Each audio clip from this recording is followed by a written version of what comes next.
Today, we welcome Ginger, a fellow Atlas Assistance Dogs team facilitator and the visionary behind Confident Paw Dog Training. Based in Washington, Ginger is KPA certified and brings a unique perspective, currently navigating the many challenges of self-training an adolescent golden retriever service dog in training. We know that adolescence can be one of the most demanding kind of stages of life when it comes to training. And so I'm really excited to hear from her. She is also about to complete her Atlas certification. So she's not just going to be coaching others through public access preparation, she's also living the journey day by day.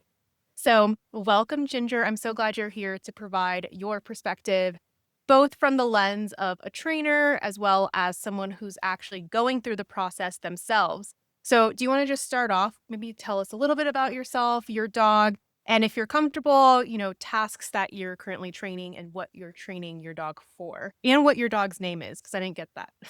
Of course, Lisa, and thank you so much for having me. I'm really excited to be able to share some of my journey with everyone and hopefully give people some perspective and hope. So I have a golden retriever who is sleeping. Olaf, can you come over here, bud? His name. Um, and so he is a year and a half old. I've had him since 8 weeks, researched a wonderful breeder, and went through a pretty challenging time when he was a puppy. So we didn't get as much of like the socialization and just kind of balanced household vibe that I would have liked to have had in the beginning. But he's extremely resilient. The breeder does early neurological stimulation work. And so she very much catered to picking this dog perfectly for me and really getting to know me. So that was a huge help. I used to live I grew up in Colorado. And when I was middle school, high school age, I raised 4 guide dogs for the blind. And then when I moved on to high school, graduated, decided to be a marine biologist, moved to California, had a family, worked in the timber industry, and then I started having some chronic illness issues. So at that point in my life, I moved down to Southern California to seek better medical treatment. And at that point, I ran into Canine Companions for Independence. And so, as luck would have it, I was about a mile away from their facilities and then became a puppy raiser for them. And so, there were some things within the organization that I saw that didn't necessarily feel right to me sometimes. And so, I then found out about Karen Pryor. I had no idea who the person was, what the program was. I heard about it from a friend. It was actually a Marine learning how to make himself a better leader by don't shoot the dog. So from there, I went and I completed my KPA certification. And then right in the middle of that, and COVID moved up to Washington. And so it's been a lot. KPA was a wonderful journey as far as really putting in the work to understand the emotions behind the behaviors that our dogs exhibit and how shaping behaviors from tiny, tiny pieces is key to the relationship, trust, reliability, all of it. I love it. I actually didn't know a lot about that. Like, I didn't know you were a marine biologist also. That's really cool. I never was. It was just one of those things that I thought might be cool. And yeah. Yeah. I love that you talked about a lot of things I want to ask you about. But first talking about the fact that you said your puppy or adolescent dog, Olaf, is resilient. I think that's a really important aspect when it comes to self-training, especially, but to be honest, any kind of training, you have to have that really solid temperament. So I guess when you were researching a breeder, I'm just curious, like, what were the things that you looked for? What do you recommend for other people? And do you recommend specific breeds over other breeds for That's a self-training? great question. So with clients, I've mostly worked with Labradoodles, Golden Doodles, and there's definite good reasons for them picking the dogs that they did. I think a lot of people, including myself, were unaware of the grooming needs of the doodles. And, you think you're not dealing with hair, but it's actually more grooming Yeah. than they're prepared to handle, honestly. And I've always had Goldens growing up. I'm a Golden girl. I was concerned about health issues and, some of the hip dysplasia cancers that can be particularly problematic with Goldens. And so with this breeder, I love the English cream look and, just talking to her, going through her lines, top notch, just absolutely amazing. And so like we talked about with that resilience, sometimes having disabilities makes us a little bit less resilient. And so having a dog that can bounce back is super important and also super important for them to spend some time away from us. So what I was looking for was kind of that Velcro dog. um, so it's important for people to really consider what they want, what tasks they want the dog to do, what kind of personality they're looking for, what kind of time they have to manage the personality or the grooming needs, just all the different aspects of what goes into it. So just really understanding each breed instead of kind of a look or a color or those kind of things aren't as important. Yeah, and I think when what comes to training a service dog too, it takes so much time and you're putting in so much. I think it's a big mistake when people go just by looks, just because they think a dog looks good, especially if it's like your very first dog you're self-training, because you want a dog that's like resilient and you're able to mess up as the trainer, right? And they can still be okay with that versus a dog who's not as resilient, where if you mess up a few times, it's gonna completely, screw them up. So we don't want that. We want a dog who can handle some, you know, bad training, I should say, because we're not Right. We all make mistakes. Exactly. yeah. We all make mistakes. And Yeah. So something especially with, like, a lot of people just starting out, I think they freak out over doing everything perfectly. I don't know if you've seen that with clients where they're like well, and I've done it myself, and yes. especially with puppies that are very intelligent, it can become very easy to overtrain. Yeah. And, just really taking their age into consideration is important and, like moderation in all Yeah. things. Yeah. And so for the client who's like, or the anyone out there that's like, I, am I doing this right? Oh no, I said yes and then waited too long to give the treat or like something like really, or like, oh no, I let my dog have an accident. Like everything's over. Um, how do you balance that? Because on the flip side, you can have someone who just doesn't train at all, right? And like, it's like, oh, whatever, I'll do it later. Or well, So right, and that's where, in these kind of rocky transitional life period I went through it during that year, I had some of those moments, where I uh, was either disassociated or not feeling well, and he really wasn't getting as much from me as he needed. So really getting him out of the home, getting to puppy play groups, getting him out to friends is important. But I also knew that with him just doing, and any client, I tell them if you can just find a few minutes each day, a couple times a day, that engagement, if meaningful and consistent, is what really gets it through because I think we get overwhelmed by like the end goal yeah, and just thinking about, okay, the day to day and this is what we're working on now. And like just having that set up the night before of like, okay, this is kind of where we're heading and just be prepared for the journey. It's not linear. It's yeah, back and forth. And so there's been times where I have seriously almost thought about calling the breeder and saying, I'm sorry, I can't. Many times actually. And so, but now we're at a much better place where the adolescence is nearing the end and we're achieving some of our bigger goals. Uh, and so I'm really happy that we just stuck with it and just knowing that there are a lot of things that can be corrected and changed and rebuilding a relationship with your dog is possible. yeah. And it's just staying on top of it that matters. Yeah. I always tell people too, because it is such a long process. And I feel like for anyone, like I have ADHD, but I feel like for anyone having such a long-term goal can be like really hard because it's just so far away. And so I really like like what you said, like taking it one day at a time, but also like having the next kind of mini goal in mind. So like I always talk about breaking it up into phases. So like phase one is basic manners, like advanced manners is phase two, and then try to pass the CGC, whether you really do the CGC or you're kind of like using it as what you A need to guide. train. I think that's a good way to kind of break it up in your mind because if you try to focus on everything all at once, that's like no one's gonna be able to do. Recipe for disaster. Yeah. So, like, just focusing on those, like, micro goals versus like that big, like, oh my God, am I ever going to do this type thing? And I always tell people too, like the worst thing that can happen is that even if you do have to wash your dog, wash meaning like fail, this not like give him a bath, but just to Career clarify. change. Yeah. Yeah, career change your dog. The worst thing that's gonna happen is you actually train them. So like, Right, you have a good family pet at that point, and yeah, I try to make that clear to all of my clients as well that, the success rate and depending on what you need, and that's where it was like with me too, you think about, "Okay, I want this perfection," but then it's like, "Okay, well, what if I'm okay with him just doing these things for me at home?" yeah, And just kinda making those modifications and being okay with that. Um, yeah, like, it's not what the world sees as a service dog, it's what my needs are.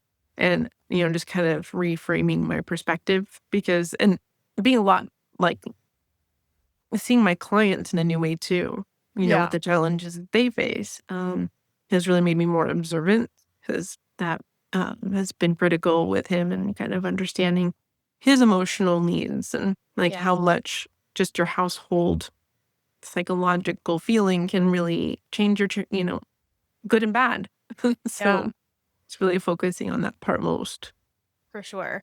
And hold on, I forgot what I was gonna say. Sorry. All good. Oh, I remember what I just had a brain fart. So basically, I think there's a really big difference too between so for me, I train a lot of clients, service dogs in training, or I'll even like train them without the person there because I do like walk-in trains, which I know you do too, but it's basically like where you work with the dog without the parent and then you transfer the skills later to them. Just Yes. for anyone who doesn't know what that is. But I also have puppy raised, but I think there's a big difference between training for other people versus yourself. And that's something I would love to hear about. Like, I'm sure you get a lot more, it's easier said than done to be like, oh, ignore the perfectionism when it's someone else's dog you're training. But like when it's your own dog, it does feel like there's like a lot more on the line. So, Well, and it was worse for me, and I don't know if it's part of, like, the people pleasing part, and just running a business, but honestly, he got kinda put on the back shelf, and yeah, so, people would see that, and then I had a lot of kind of imposter syndrome of, like, "Oh my gosh, my dog's being crazy. I can't yeah, train dogs." But it's like, no, I can only do so much, and so, really trying to, balance a lot of things at once.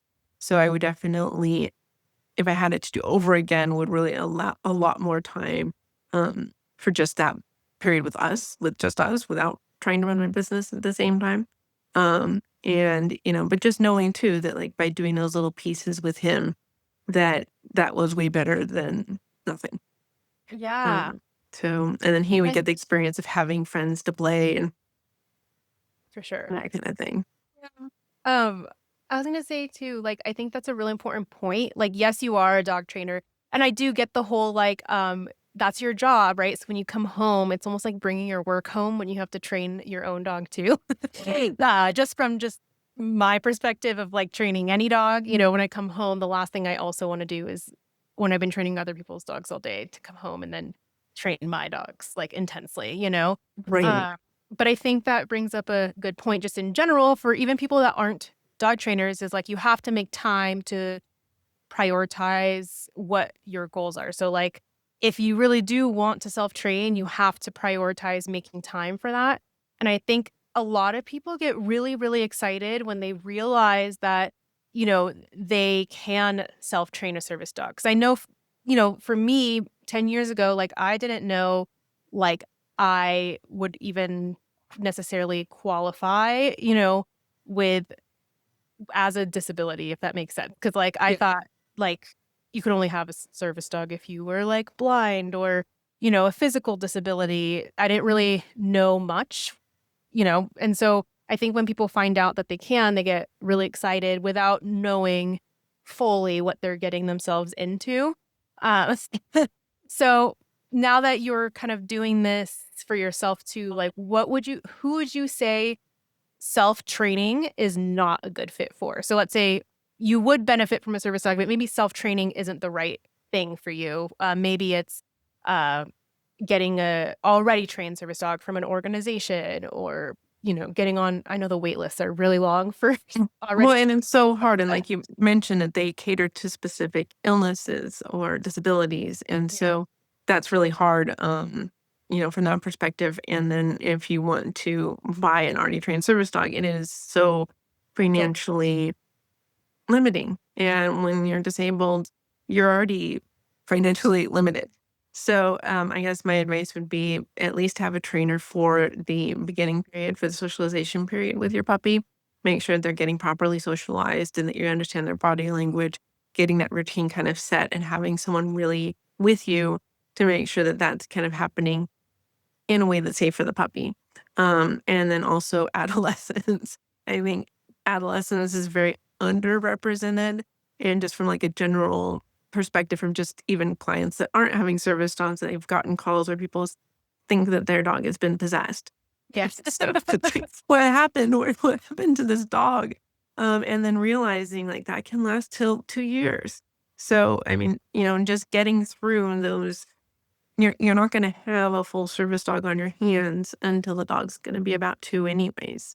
Um, and I know a lot of people sometimes have concerns, "Oh, will the dog bond with me if I don't get the puppy, right away?" And, then kinda reminding them, well, organizations, you don't get them till later.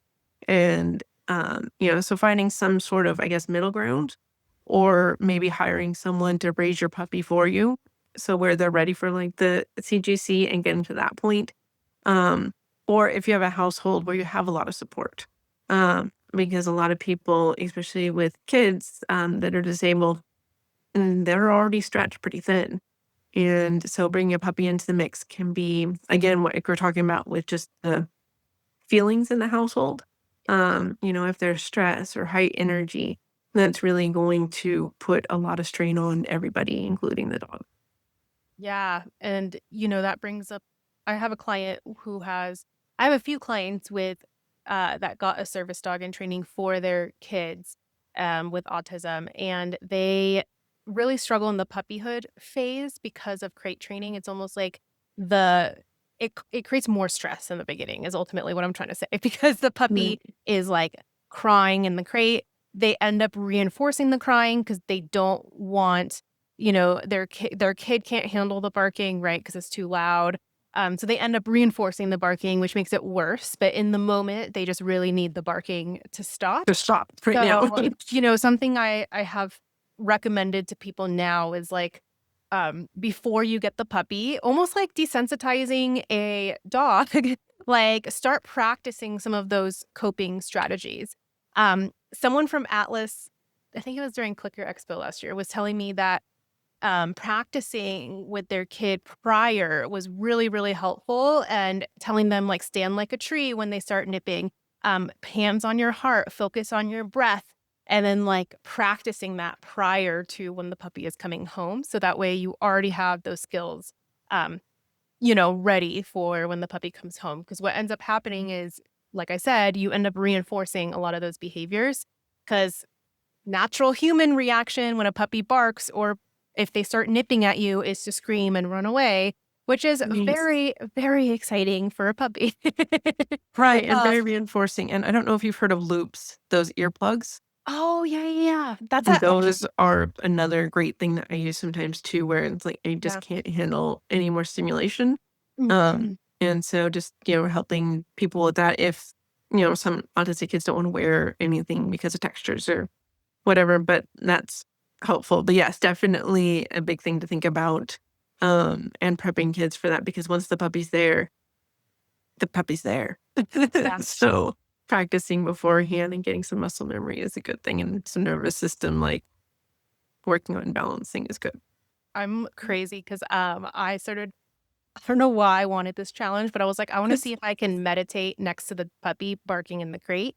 So that I can, like, focus on the different pitches and just bring mindfulness into the barking, if that makes sense. I was like It but does. it takes a lot of practice. At first I'm like, "Ooh," but I'm like, "Okay, this one's, like, high pitched. Is it getting lower?" Like and I'm sitting right next to them, and I feel like it almost made the puppy be like, "What is wrong with this person?" No, they do feel it, and so you've gotta be in a good solid state to do Yeah. that, but yeah, and then you get that final, like, that, before they give up. Yeah. And, it's like, okay, they just gave that groan and now, okay, now we're maybe we're good. So that's great too, is like writing it out and, you know, Yeah. having the ability to, show that to the puppy too. That like, I hey, I'm just gonna sit here and chill, and then you're gonna learn how to do it too. yeah. And I should mention too, like, we're not trying to traumatize our puppies either. So it's not like we're like letting them cry it out for an hour, right? But they do have No. to practice. I just want to clarify for everyone, so you know. Well, um, and it's important for them to have stress because, yeah, in order to have resilience, you have to have stress. And so it's the right type of stress. And again, making sure you've got that balance of all the others. yeah. And I should mention too, like if they're actively crying for over 30 minutes, that is something you should look into. A need needs to be met. Yeah. Well, either a need or even like medical, right? Like I had a client, they had just, and this is on me because it was a good learning experience for me because I'm always like, oh, do you have a clean bill of health? Because we learn, that As we that's go. like one of the first things we should look for. And they're like, yeah, we just went to the vet this morning. She still is crying. She's like waking up every like 2 hours to pee and blah, blah. And I was like, oh, so the vet says she's fine. And they're like, yeah. And I was like, literally so like I've never felt so lost because I was like, how is this still happening? Right. Why is it so intense? And it ends up that yes, they did get a clean bill of health, but they didn't bring up that they were peeing so much because they thought it was a training issue. So the vet did not check for, A UTI. a UTI. Okay, anyway, so I was like suspecting a UTI, right? But they were like, "No, we just went to the vet." They don't automatically check for a UTI unless you tell them that they're having symptoms of that. But because they were thinking it's a training thing, they didn't bring it up. Um, anyway, they came back. They went actually that afternoon. So like they went twice to the vet. The next day they told me that not only did the puppy have a UTI, also had like roundworm, giardia, like literally like a bunch of things. And I was like, okay, that makes sense now. Like, because I was just like, why? Like, they shouldn't really be still crying if you're doing all of these things. Like, I was telling them, put them in a Sherpa carrier, sleep next to them in the Sherpa carrier to, slowly kind of like desensitize them to being confined. Um, take them out to pee first, make sure their needs are met. Like, but they were like, she's not eating that much. And I was just like, I should have realized, but I was like, they just went to the vet, So Well, it's no, like, and it's hard because they can't tell us what's wrong. But even with other dogs, or I missed an adolescent dog that was having some high energy issues, and then also just not wanting to walk, and just a lot of behavioral things that seemed really off for a dog at that age. But then come to find out there were medical problems. So like when you're in pain, you don't act the same, or yeah, when you're struggling with different things and they can't tell us exactly what's wrong. So I think that's a good thing for all of us to think about too, is just making sure that could be things going on that are under the surface that we just need to dig a little bit deeper. yeah. And you do have to tell your vet to check for things, like, or else they're not going to go beyond the standard protocol of like what they would normally check, basically. Exactly. Um, yeah, and so going back to like the whole adolescent stage, like what are some new behaviors that were quote unquote bad, like what we label as bad? Um, what were some new behaviors that popped up for you as Olaf became an adolescent? So back to board and train, which I try not to do, but I sometimes do. And with a couple of adolescent dogs as well. And so dogs will learn behaviors from other dogs. And so he really was the jumping became a really big issue and still becomes somewhat of an issue as well. And unbeknownst to me at the time, because I was juggling so much, I was also reinforcing some of it with opposition reflex, like kind of pushing him away or pushing him down, which of course makes him want to push up harder. Yeah. And so getting through that and really working, through those types of obstacles of seeing that behavior in other dogs. And I think that's been one of the bigger ones, and just making sure that he has outlets, whether it's something to shred or, um, the different enrichment things to do for him, having a friend to come over to play. Uh, those things help so much with those behaviors, but they do act differently. And, when we would go out and seeing things move, just so much more overly stimulated with that. So really focusing on doing like T-touch and kind of doing more contextual stuff at home. If you can find a time in the day where both you and your dog, you can relax for a while. If you like a cup of tea, have a mat with your dog just sit and chill and like take deep breaths. And for anyone that's religious too, I like to pray and just be silent when I go walking with him and do my long line work. Um, and I just find like that brings my nervous system back into alignment. Um, and yeah, it's rocky, even if you're a Yeah. trainer. It's hard. Yeah. It is Yeah. really hard. I love that idea of like kind of regulating your emotions with your dog. Cause I mean, whether it's prayer or whether it's just like even mindfulness or even just not having your phone when you're doing your long line stuff or Or like just keeping your not, mouth shut too and taking deep yeah, breaths, like, yeah, just that. honestly. Yeah. I think that's like a really good time for like not only to bond with your dog, but also to just help reset with your dog too. I know with Dodger when because I was puppy raising him, so he wasn't my dog initially. But like he was like a perfect angel at first, Yeah. well, the puppy phase was like annoying, right? Normal puppy stuff. And then you Um, get the calm before the storm. and then he was like perfect angel, like, oh my God, he's amazing. And then he became an adolescent, and it was before he was neutered. So he was like marking everything, like constant whining, wanting to pee on every like little corner. And I think part of it was anxiety too, because we lived in downtown, which is like our apartment complex was next to like a billion others that were all dog friendly. So it was like That's this hard. small area with like a ton of dogs everywhere. Um, so it made it really hard, to train. And I just remember at one point I kind of lost it because he was marking on everything and I was trying to teach him not to mark. So I was trying to continue walking, doing 1, 2, 3 pattern game as we go home to like make sure he's not marking on everything constantly, right?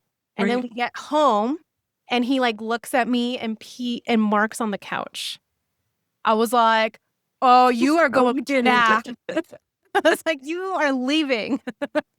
I'm like, "I'm volunteering for this." Like, well, he's not even my dog, you know?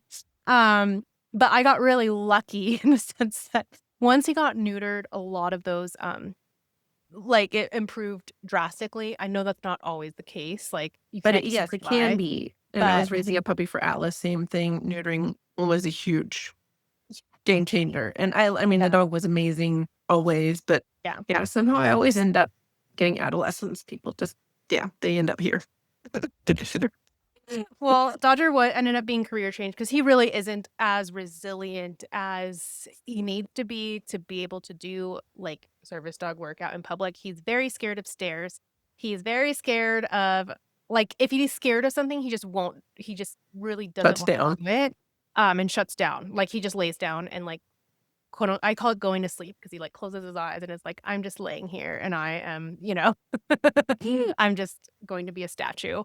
But we work through a lot of it in terms of like familiar stairs and stairs that he knows. But if there is something new that he's not comfortable with, he's like, "Mm-mm." Like there's no really like him thinking I'm gonna try to go through it. He's just like, no, I'm not I'm doing that. done. That's it. Yeah. And so that's kind of like the hard part for that. Uh, Yeah. but he used to be scared of jumping into cars as well. And this is getting off on a little bit of a tangent, but I just think it's a funny story. Well, we So knew it happened, so go for it. before he was neutered, he was scared of jumping into cars because he thought they were scary, right? So we tried all the things like make sure he's not car sick, make sure we're opening both doors so that way it seems less dark jumping in, you Right. know? And he was like, no, no, no, no, no, like this is too scary. And then the trainer came and she had just had a bunch of dogs like that went into heat in her car and made a mess. And she's like, I'm so sorry. I cleaned it up as best as I could, but let's practice with Dodger. And she opened the car door and Dodger immediately was like, boop, and jumped it.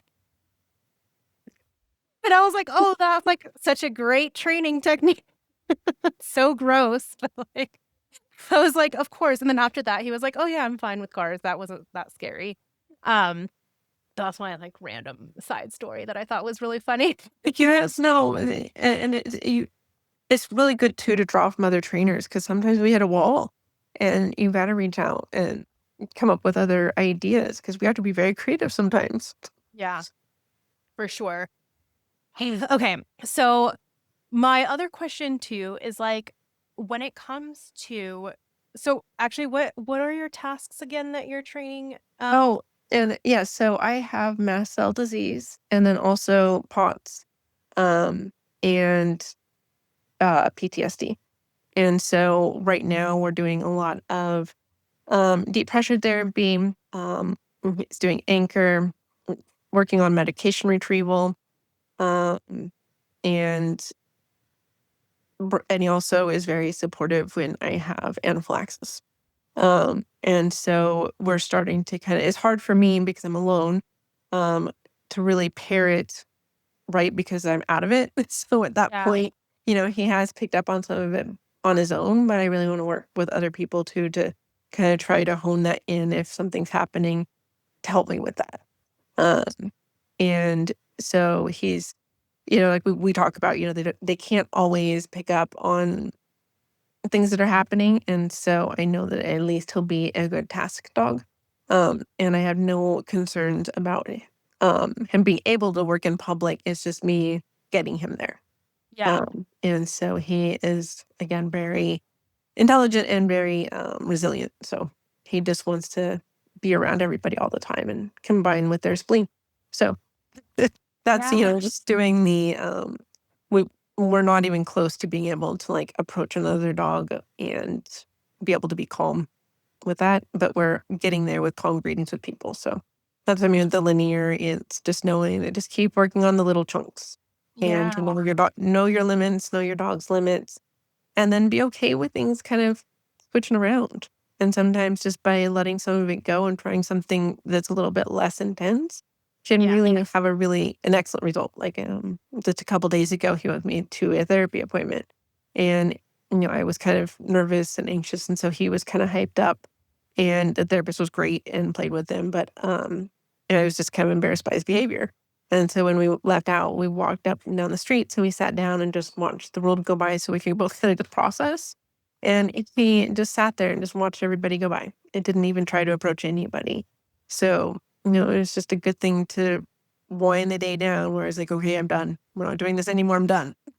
And Yeah. so then just sitting there and then really getting a lot more confidence in each other, and Yeah. that's what you're really doing is working on that team building relationship is important. Yeah. So Obviously. I always tell people too, like a lot of training is kind of like living your life. And then when you see a training opportunity to work on it in that moment. And I think that helps me a lot, not just with like service dog training, but honestly, like any kind of training, any kind of dog. Right. Yep. Because I think, a lot of times like it's hard to really, I mean, you should still carve out time to shape behaviors, right? For like Right. fetching an item. Like you need to actually like carve out some time to shape that. But when it comes to like ignoring people, ignoring dogs, like settling, like I think a lot of that is bringing them along to lower stakes activities. So when I say lower stakes, like flying is not a low stake activity, right? Because you can't No, it is leave. not. Um, and same, honestly, like even like a movie is not really that low stakes unless you're open to leaving, and paying for the movie. But like a Right. low stakes activity could be like, okay, I just need to go buy like a chapstick, like down the street or like, Right. because then you can just leave and it's not that big of a deal. I'm assuming, like, Well, uh, right. And exactly. So where you're just not pushing your dog past their limits because you want anything public access to be enjoyable and yeah. to be the best it can be because then they'll start having good experiences that will repeat. Yeah. And I think even like, for example, like ignoring other dogs, like when you're out and about with your dog, whether you're actively public access training or just taking a regular walk, like with your dog, like you see a dog in the distance. Okay. are they walking this way? Are they walking away? Oh, they're walking away. Let's stand here and kind of like walk at a distance behind them and work on some 1, 2, 3 pattern game or work on some like up and down pattern game. Like, so I think a lot of it is also like seeing those opportunities when you are already just doing everyday things with your dog. And Exactly. We've got some construction going on here. They're laying some asphalt. And so yesterday, I was like, all right, we've got some big noisy equipment. Let's go work it. And he did yeah, great. So, yeah, yeah, definitely taking those advantages when you can and working through those. And again, just those tiny little bits of time. It's not, as much about long periods of time. It's more tiny bits of time yeah. regularly. And So, kind of going back to that like mhm. embarrassment part too, I think that's a very real thing. I mean, honestly, the embarrassment is almost worse when you're training for yourself. Like I almost felt like there was a layer of protection when I was training a dog for someone else, if that makes sense, like for an organization. Cause I'm like, oh, like it is still embarrassing, but it's like not my dog. Like, you know what I mean? Like Right. it's like Yep. I didn't pick the dog. Like I'm It's like just it's not my volunteering. kid, it's someone else's kid. Yeah, I'm volunteering, okay? Like, it's not my but, like, it's still obviously, I'm not just letting him do whatever, but, like, it's a little bit less internally, I guess, embarrassing because 'cause I'm like, "Oh, I'm training this dog for someone else." Like, I didn't Right. pick him. But I think when it's your own dog, it can feel a little bit more embarrassing because 'cause you're It like is. And we're working on the head halter and, I need to do some more work with conditioning, the head halter too. And so he did throw a bit of a fit when he went yeah, to the therapist and, like just putting himself on the ground. And he only did it once, but it was enough to draw attention. And it's like, yeah, I say, come on, dude, that's not what we're doing right now. for sure. No temper tantrums. Yeah. And I think honestly, like so I was also gonna say too, like, I think a lot of it is kind of like talking to people ahead of time can help. So, like, even with your therapist, like telling them we're in training, we need to practice. I think that can help take a lot of the pressure off too, because then you're kind of being open of like, he's an adolescent, so we're working through like his teenage phase. But I think a lot of people can relate to that because human teenagers are also rebellious, right? So, like, Well, right, and like I said, just bringing light, I was really surprised still how many people don't understand that the adolescent age is a major developmental stage and to, like, expect behaviors that are crazy. yeah, Just not I saw this, like, YouTube a long time ago. I can't even remember where, but it was, like, about how these, like, teenage dolphins got kicked out of the pod because they were too annoying, and I was like, "Oh, man, they're dealing with it too." I was like, it's right.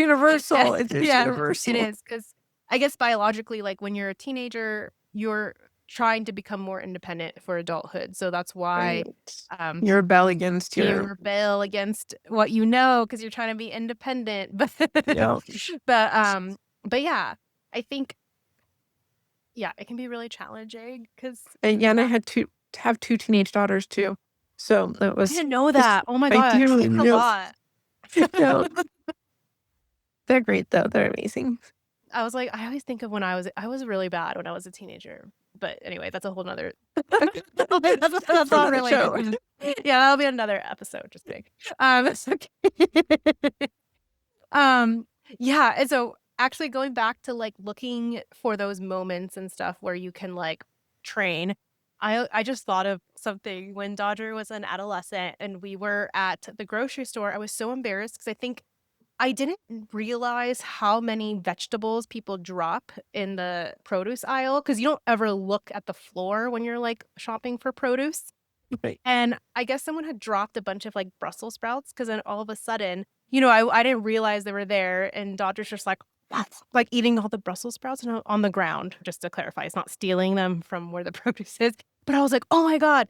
So, we left, stepped out, and then we kind of, like, approached the Brussels sprouts from a distance, mark reward for not going for them, and kinda work through that. So I think even with, like, leave it. I don't like to have a cue for leave it because I think you wanna teach your dog to just Automatically automatically leave it. Like, yep. for example, when you don't see the thing, they should leave it, right? Right. Um, so when it comes to leaving things, right, I think that's also yes, you wanna practice, obviously, like, in the beginning, but as you're proofing it, I think a lot of it is also just making sure you're aware of your surroundings and, like, practicing before they approach that thing so that they can start to get good at it versus, Right. And keep practicing because I for think, those unexpected Brussels sprouts. yeah. I was like, oh, at least they're Brussels sprouts and they're healthy and they were going to go in the trash anyway because they're on the floor, but it's still embarrassing, you know? So, as far as I'm going to go into more of the imposter syndrome, because I know imposter syndrome is such a big thing that people experience, right? Yes. But at the Huge. same time, I think we also like to call out the fakes, as we call quote Yes. unquote, the fakes. But I think, I guess I kind of know how I discern the difference, but how do you discern the difference between someone who's still in training and they're really, maybe like struggling a little bit versus someone who's straight up like just trying to fake a service dog? Well, and it's funny because my kids can spot it dead on. They're like, that's a real one. That's not a real one. That's a real one. And, it's obvious because people will be, either using, like we talked about, using the pattern games or using cues where the dog is sometimes paying attention. If the dog's not checked in at all, if the dog's on a flexi lead, the dog's barking, those are all pretty good indicators, or, the person's yelling at the dog, that dog's not a service dog. And, I know that that's our biggest, sorry, pet peeve. I know that's kind of corny, but of these dogs that are in public that can potentially really ruin a team. And so that's tough. But yeah, you definitely can see it with people that just the biggest ones is they're just not engaged, that they're not even paying Yeah. attention to their dog. I think So that's a that's a really big one. huge thing. And, we know better now than to go by breed because any breed could potentially be a service dog. So we don't want to make that assumption. And I like to remind businesses too, because I know that they become concerned that like they can't say no to anybody. And so, kind of educating them that, hey, and this dog is causing disruption to your business, you can ask them to leave. It's okay. Like Yeah. that's within your rights for sure. And I think that's a big thing too, is like the person's actively either trying to leave because their dog is being insane, or they're actively trying to train like in Right. Yeah. that Because if the dog moment. starts out, we would need to leave to a lesser stressed environment, or the Yeah. other person is just sticking it out. Yeah. Yeah. And I think another That's big one is like people just approaching with their dog to your dog to meet. And it's like, no, you just never don't want to do. Yeah. Don't do that ever. yeah, don't do Anyways, that even just, like just just in don't. general. Right. Right. And I think that's like the big thing too, is like a lot of people don't know that a vest is not required by law. That said, I feel like it's annoying when you don't put a vest on because then people think, Everyone. no one really, because no one knows. It's like annoying to not have it, right? But I think more and more people are becoming educated because even I was just out with a client. It was actually really funny because it was the mom or the dad, one of the parents trying to like pet. And she's like, no, you can't pet it. That's a service dog. It was like a little kid. And I was like, whoa, the little kid is schooling like the parents, you know? Yeah, no, I was gonna say I've noticed so much with kids, especially that they really are knowing how to approach dogs in general, or that Mhm. people just know that, hey, that's a dog that's in training, don't go there. Yeah. Um, way different than when I was in, middle school and high school and, working with guide dogs for the blind where so many people are clueless. And they're still clueless people, but I think that just usually a soft reminder is enough with most people. And then if not, then a firm reminder of, hey, like you need to get your dog under control, or, this dog is working. And, just helping people find their voice to advocate for themselves and their dogs is important Yeah. too. And actually a big thing that I tell people to do now that I know this, so I spoke at an event like last November and I had like an actual person like coach me through how to speak. That was like part of the thing. And she says like basically she was telling me you have to practice it out loud, not in your head, because it uses different parts of your brain, um, Yeah. thinking versus saying. So I always tell people like say it out loud, and people are like just use their head anyway because they don't want to. And then when you don't know what to say because it's in your head, right? And get stuck. Yeah, it gets stuck. And then I'm like, like they're like, "Can I pet that dog?" And I'm like, "Oh, uh, Well, and then, like the Atlas cards, I have some cards with yeah, me too. And when I've been coaching other people, like through that part of the Atlas test, where like, what are you going to do when someone approaches you? And, it's like, if you can't handle it in the moment, just throw a card at them. Yeah. And, like, you don't have to engage or educate every single person. And some Yeah. days, you may be up for that. You may want to have those conversations, but it's okay to not want to engage. And Actually, just give them the card and walk away. Like, yeah. you don't have to if you don't want to. So I have a question for you that's very specific because I don't know a better way to have handled it. So I have practiced, sorry, this dog is in training. Oh, we're training right now. I'm sorry, I can't pet him or whatever. But this person came up to me while we were training, thinking that the dog I had was a doodle, the one that, I thought it was a doodle. yes. I mean, the haircut, the breed specific haircut isn't what she has. So just so you know, like they kind of look different if you like are trying to groom them in I forget what it's called, like the breed official. Dander, yeah, whatever. There's a term for it. I can't remember. But so she's groomed kind of like a doodle right now. But she's a Barbet, which is a French water dog.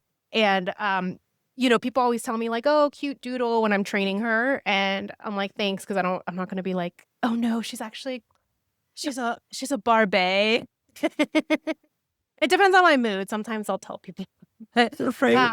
I was in line with her and we were practicing, you know, having her heel. We were at Costco actually. So it was like a perfect time to practice because the line's really long. That's like the one time I appreciate a long line because I'm like, okay, this is going to be like good practice for us to like be by my side with Be people in front, patient. Yeah. behind, all that. And this guy just comes up and it's just annoying when people come up because like I really was tired and I just didn't want to talk. And then I was also trying to train her. So I was just like, oh man. And he was like, wow. He's like, do you want to see my doodles? And he just starts like showing me like a slideshow of all like his two doodles. Like he's like, this is them swimming and like this is them blah blah blah. And I just didn't know what to say. So I just let him talk. But I was like, I don't know what's a good response. Well, I mean, and it's always great too because dogs. I mean that's how I interact with people because I do have some social anxiety, and so Me when I'm too. out and about, like it definitely helps break the ice with people in certain ways. Yeah. But yeah, so whenever someone's positively engaging me, like, oh, like I've got my phone, like I got a call I've got to make real quick, but thanks for sharing. Oh, I love that. Okay. Because I just don't, because when it's not a question and they're just like showing you pictures of their dog, it's like feels really weird. Because I'm like, you didn't like, I don't, I don't How know do what I to get do. out of this Yeah. moment? Just saying like, oh, I'm so sorry, I'm in a rush, but what Yeah. adorable dogs, you're doing a great job. Head out. You also find that people like to tell you stories though when they try to talk to you. Well, and it's like too when people find out that you're a dog trainer, like, oh, my dog does this. What do I do about that? And for a long time, I would entertain that, and now it's like, here's my website. um, I've been asked at the dentist before, the dental I assistant was thing you just might do. saying the She's same like, thing last week. Yep, dentist. my dog's aggressive. Like, what do you recommend? And I was like, well, number one, like, I can't just answer that without knowing you have to fill out like an intake form. So I understand what it is. Right. And There's a also, whole I lot of can't things. talk right now Right. because Yep. you're You've got cleaning stuff in my my, mouth. yeah, it's so fun. Uh, yeah. Um, there's definitely interesting experiences. Okay. So I know I could talk to you forever, but you know, we've already You been know, talking for almost an hour now. So, um, I guess, is there anything else you think we'll just close out with? Like, is there anything else you think people should know just from your perspective, training for yourself? If someone's thinking about training, their dog to be a service dog, or if anyone's in the process, like, what if you were to sum up something? well, so again, when we go back to like the puppy stage, I think it is important for your dog to learn to work around other dogs. So, like, if you have a Zoom room or something, similar where you can do some puppy classes with other dogs around, that's helpful. But also, to be cautious of like some of the daycare places too, because sometimes where they just let the dogs play all the time, the dog doesn't learn to actually like self regulate. And just make sure you have support, have a support network of people and don't be afraid to ask for help. That can be really hard to ask for help because we feel like we failed or we're, you know, inadequate in some way, but you're not. This is hard stuff, and just reaching out and having community is super important. And, reaching out to like the breeder, a lot of the people that people don't think about reaching out to, like other litter mates and, just kind of finding that support group and stay away from dog parks. That's the message. Yes, dog parks, not a good idea. Yeah. Well, now there's sniff spots too. So sniff Yeah, spots sniff spots are great. are amazing. Yeah, you get all the benefits without, the The risk. crazy risky dogs. Yeah, I was gonna Oh say wait, like, I have a question for you. yeah, If someone's approaching you and their dog's on leash and they're just not going to like pay attention to the fact that you're walking your dog, what do you say? I say, "Stop, we're training right." And I've gotten actually a lot better at this because I also work, as a trainer at Boulder Humane Society, and that's a very different job because we're training very anxious dogs that can't even walk through doorways. Right. And they're so anxious that if someone does approach suddenly, like, they are a bite risk, right? Because they're so Right. anxious. Even if they don't have a bite history, like, that's always a risk with any dog, but especially for a dog that's cowering and scared. And so, because the Humane Society is also open to the public during the day, if I'm walking a dog who's really, really anxious, and we're training and like getting them comfortable with men, for example, and a man like rushes up and is like, "Oh my God," I'll be like, this is different because I'm like, "Stop, like we're training. He might bite you." But I think even just saying like, we're training and he might be contagious. I was just gonna say I've used the contagious thing before too. That was Yeah. free from COVID. Like I'm contagious. Yeah. But like kennel cough, like, and it's actually really funny because I told someone, I was like, sorry, because he actually did have kennel cough, like the dog. And I was like, you should be careful because he has kennel cough. And they were like, oh my God. They're like, am I gonna die? I didn't feel like explaining. So I was like, maybe, I don't know. I'm not a doctor. I have to find our fun where we can. Yeah. And then they left. It's But I tough was like, work. I'm glad that worked because yeah, that's the hard part. And I think also, like, sometimes maybe you do want to use that person for practice, right? So, like, when I'm with a client, and a kid is like looking and they're not necessarily asking, but I could tell they're kind of interested. And this is like during a training session too. So it doesn't mean you have to do this, but like sometimes I'll be like, hey, I'm actually training him and we're working on getting him really calm. Would you mind taking this treat and tossing it onto the ground to the dog, so Yeah, that the dog creates a good association. And then exactly. Grabbing if he's people in still public in is a great. sit yeah, if he's still in a sit, pet him for 3 seconds just as a test. "Do you wanna help? Like, is that okay?" To the parent while Yes. asleep. So sometimes you can recruit those people to help too. And then if they're like, "No, we don't have time," then it's like, "Okay, bye." Yeah, no, and I'm always out by myself, so I'll have people like do video, take my phone and do some video. And Yeah, most yeah. people really want to help, so Yeah.